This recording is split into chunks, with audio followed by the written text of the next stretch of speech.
Okay. My listeners, I'm back here now again.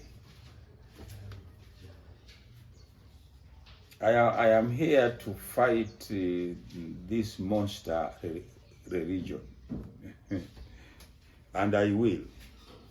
Yes, and I will succeed. Here you are. This one was irreligious. The two men who went in the temple. The publican was irreligious, so to speak, and righteous. The Pharisee was extremely religious. Even extremely cannot fully cover what the Pharisee was. The two of them, the unrighteous, I am repeating this for you. The unrighteous and the extremely righteous person, both of them stood outside the context of Jesus. They stood on their own when they entered that temple. They were outside the context of Jesus. Completely. The unrighteous one was outside the context of Jesus. The righteous one was outside the context of Jesus. And the two stood before heaven, and both of them carried the verdict of guilty.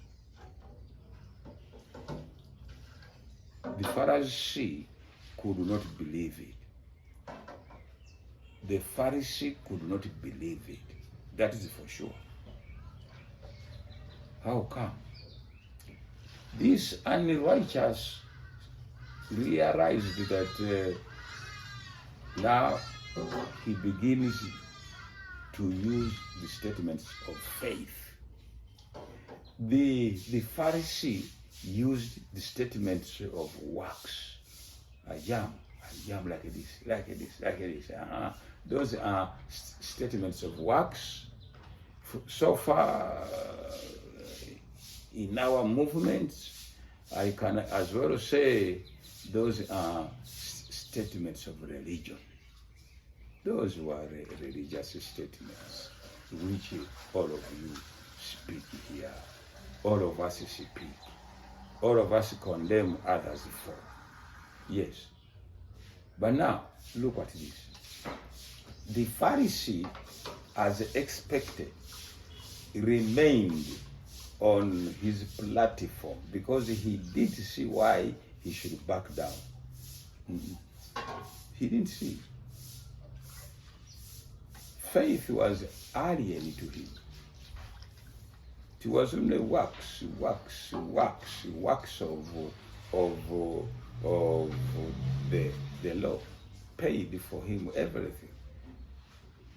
They did very well the compensatory element of religion. Very well, yes. And he continued to be religious. This one, stripped naked. He did not have something to lean back to. He can't argue that religiously I am wonderful. No. Religiously he was a failure. He was terrible. Yes. There he stood. And then that is precisely what you and I have to do. To stand stripped naked before God of all our achievements, stripped naked completely. The first one did not have even a single achievement religiously.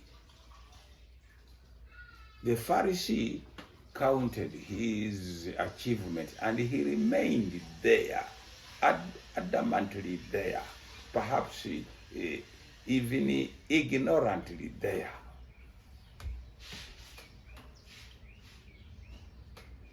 The first one, the unrighteous one, looked around and he didn't see anyone to turn to. He confessed that I am a sinner.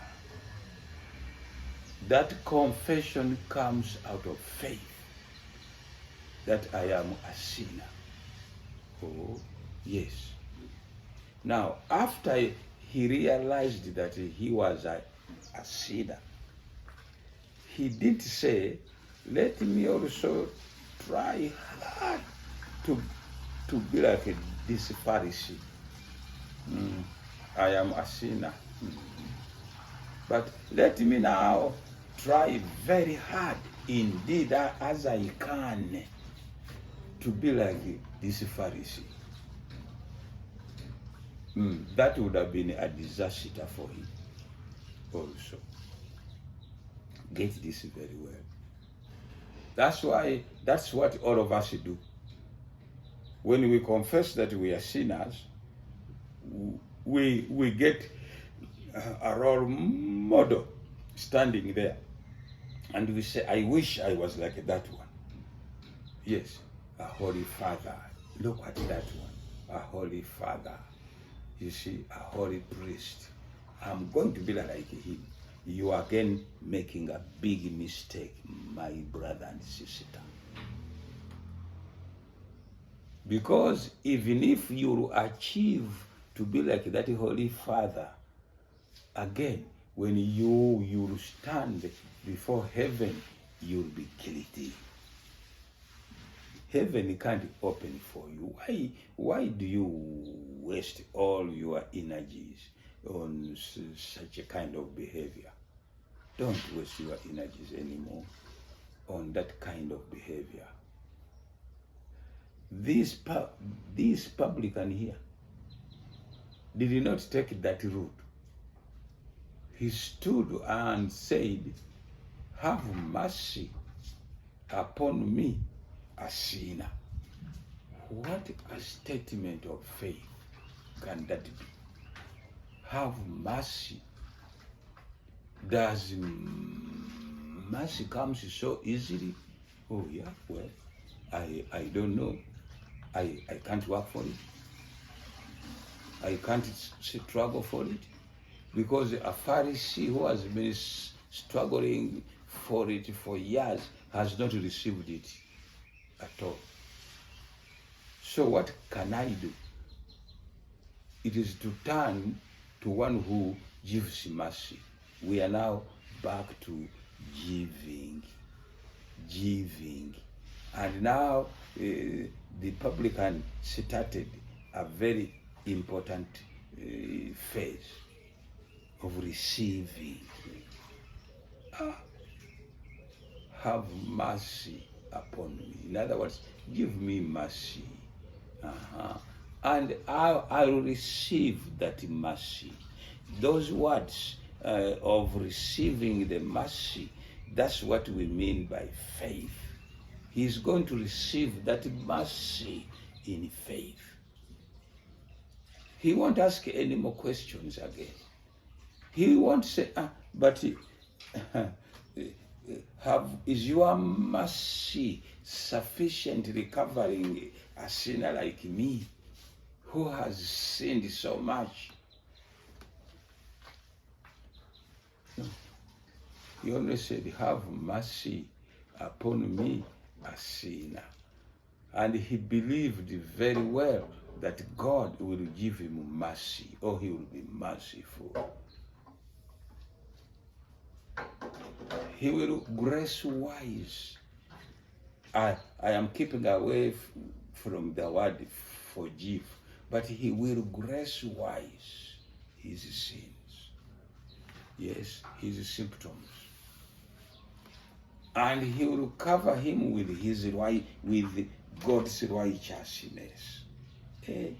Through his faith, he instantaneously covered by God's righteousness. Now here we are. The unrighteous has surpassed the righteous one with the works, as far as heaven is concerned. Jesus made it very clear that when these two men left, the Pharisee remained where he was. He did not budge. Yes, because he didn't see why. He had his own reasons not to see why he should budge. The unrighteous person stated what he was, and he knew very well that he needs now a help. And he cried that, have mercy upon me, a sinner. And instantaneously, with his faith that this prayer, God will answer it as he has prayed it, as he has asked it, he was covered with his righteousness, with God's righteousness. So, a former unrighteous person, this is, we need to be very analytical slowly if we are going to understand what we mean by righteousness by faith. It is not something which was cooked somewhere to confuse people. It is the fundamental principle of the gospel, I'm telling you. Fundamental principle of the gospel. Leave alone all other things you know. Know all others after you have known this one. Then I don't care how many more you know. Yes. But to know all other things and you turn around and you oppose righteousness of faith, you are standing on a very, very slippery ground. Back to these two people. Yeah, relax. We are not in a hurry. They came when only one person had the good righteousness. He was the only one with the righteousness of works, of the law. This was unrighteous. But now the unrighteous has surpassed the righteousness of works. Why? He is now covered with the righteousness of God. Totally forgiven. You see, he is now instantaneously there. He is a heavenly material. Yes, he is a heavenly material. Proper. He is a heavenly material. There was no lecture from God that you know how many people you have cheated. God knows very well that cheating is our culture here, so he can't ask us such a kind of things. Yes, such a kind of questions can only be asked by humans here, not God himself. He will not even ask, do you know how many people you have murdered? No. He doesn't say anything. He only grace wises. Once you call upon him, have mercy upon me, sir. I am a sinful man. He grace wises. Yes.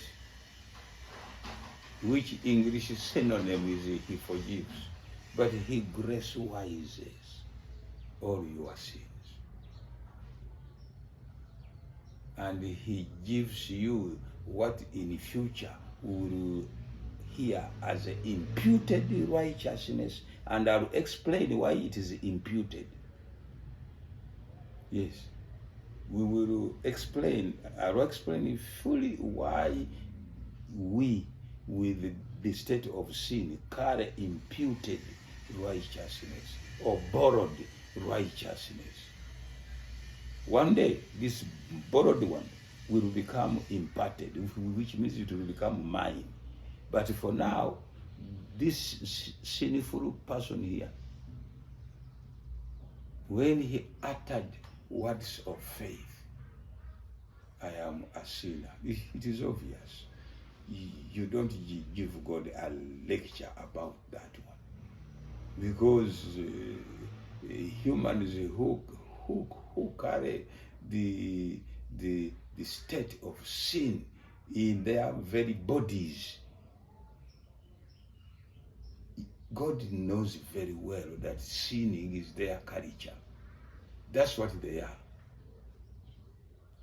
Did I tell you that even if you leave this planet and go to the moon somewhere, or on another planet where you may think that Lucifer is not, because so far the Bible seems to show us that he is on this planet. So I assume that on the moon, Mars, he is not there. One of the in late 60s, one of the point of contention from the religious people fighting against those who were trying to go to the moon, it was that it can't be. A sinful person can't go to the moon to carry sin to the moon. But sin doesn't, the state of sin does not evaporate like vapor. That when you go to the moon where it is not, it may evaporate, and then the moon will become also sinful. It is inside you. Now, even if you go to the moon and you say, let me leave this planet where things die and people are sinful, you see, they commit adultery, they steal, and me, I will go and then live on the moon. You can go there.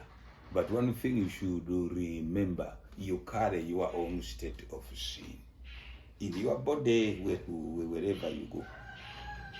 And one day you will die on the moon. You will be the first, the moon will receive its first dead body from you. Why? Because the state of sin is in you, and you are sin yourself. As you do stand there singing songs, what have you, condemning other people religiously, you are sin yourself.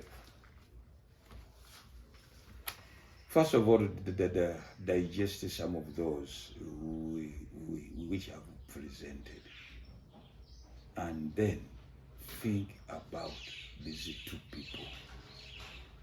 One of them gained God's righteousness just through faith when he had done nothing.